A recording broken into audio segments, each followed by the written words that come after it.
வாழ்க வையகம் வாழ்க வையகம் வாழ்க வளமுடன். குரு வாழ்க குருவே துணை. மார்கழி 1 மாக்கோலமாய் விளைந்த மதிவிருந்து. வாழ்க்கை மலர். 6வது அறிவு.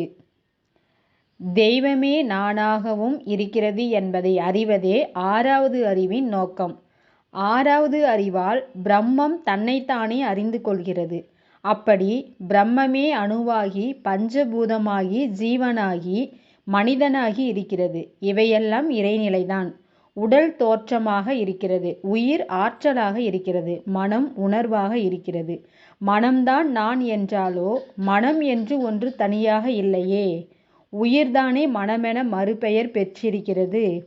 உயிரோ அணுக்களின் கூட்டம். அணுவோ பிரம்மத்தின் இயக்க நிலை. எனவே நாம் பிரம்மம் என்பது தெளிவாகிறது. அருள் தந்தை வாழ்க வளமுடன். நன்றி.